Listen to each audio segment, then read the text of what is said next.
हम पिछले कई दिनों से आपसे कह रहे हैं कि आपको अब कोरोना वायरस के साथ जीने की आदत डाल लेनी चाहिए, क्योंकि कोरोना वायरस आपकी जिंदगी से अब आसानी से जाने वाला नहीं है। ये एक ऐसा अनचाहा मेहमान है जो लंबे समय तक अब आपके घर में रहेगा और इसके लिए आपको तैयार रहना चाहिए।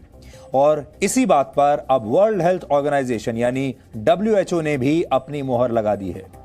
WHO ने यह आशंका जताई है कि यह वायरस एक महामारी के तौर पर लंबे समय तक इंसानों के बीच रह सकता है और यह भी हो सकता है कि यह वायरस कभी भी पूरी तरह से खत्म न हो।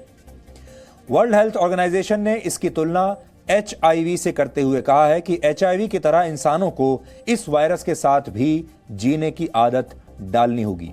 अब लोगों को कई तरह की सावधानियां बरतनी होंगी और इस वायरस की वैक्सीन मिल जाने के बाद भी आगे का रास्ता इतना आसान नहीं होगा, क्योंकि सब लोगों तक इस वैक्सीन को पहुंचाना भी बहुत मुश्किल काम होगा। अब सवाल यह है कि फिर क्या किया जाए। अगर कोरोना वायरस लंबे समय तक हमारे साथ रहने वाला है तो हम इसके लिए खुद को कैसे तैयार कर सकते हैं, क्योंकि आप में से बहुत सारे लोगों ने ये सोचा होगा अभी तक कि ये लॉकडाउन महीने 2 महीने का होगा, बहुत ज़्यादा हुआ तो 3 महीने का हो जाएगा, उसके बाद ये कोरोना वायरस चला जाएगा और आपकी ज़िंदगी पहले जैसी हो जाएगी। लेकिन अब मानसिक तौर पर अपने आप को ये तैयार कर लीजिए, आपका जीवन पहले जैसा नहीं होगा। आज हम आगे की इस तैयारी को मेडिकल साइंस, समाज और मनोविज्ञान के जरिए से समझने की कोशिश करेंगे। पहले वैज्ञानिक नजरिए से उन 5 महत्वपूर्ण सच्चाइयों को आप समझिए जिनका सामना आपको और हमें मिलकर करना है। पहली सच्चाई यह है कि यह वायरस अब भी पूरी दुनिया में तेजी से फैल रहा है, ये कहीं भी रुका नहीं है।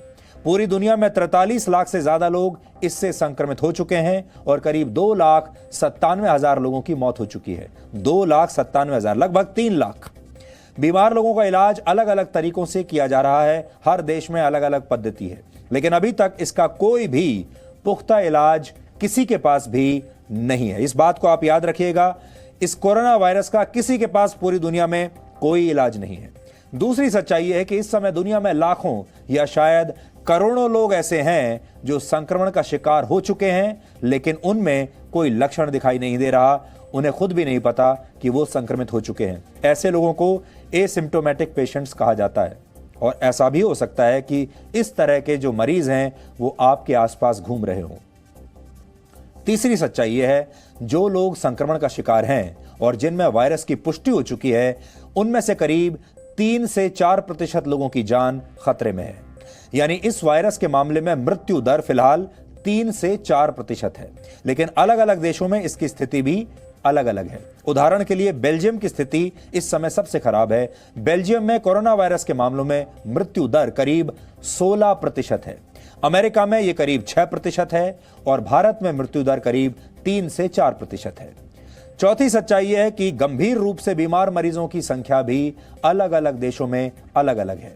11 मई तक के आंकड़ों के मुताबिक गंभीर रूप से बीमार मरीजों की सबसे ज्यादा संख्या अमेरिका में है, जबकि भारत में स्थिति धीरे धीरे बेहतर हो रही है।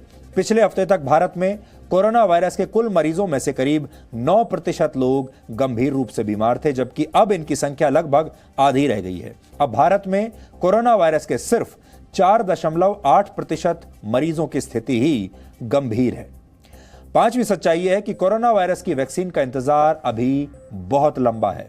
दुनिया भर में करीब 100 रिसर्च ग्रुप्स इस वायरस की वैक्सीन ढूंढने में जुटे हुए हैं, लेकिन वैक्सीन तैयार होने में अभी करीब 12 से 18 महीने का समय लग सकता है और 12 से 18 महीने के समय के बाद भी ये दुनिया भर में जब इसको डिस्ट्रीब्यूट किया जाएगा उसमें भी कई महीने या हो सकता है साल भर लग जाए। इसलिए ये जो सफर है ये बहुत लंबा रहने वाला है। इससे आप, अगर आपको रोड मैप इसका बनाना है तो लगभग आप 2 से 3 साल का रोड मैप बनाकर चलिए। आपको अगर वैक्सीन मिल भी गई तो भी आप तक राहत पहुंचने में, आपके जीवन में वापस नॉर्मलसी आने में 2 से 3 साल लग जाएंगे। No signal, no worry. Presenting Z News app with live TV, latest updates and expert opinion. Available on Google Play and App Store. Download it now.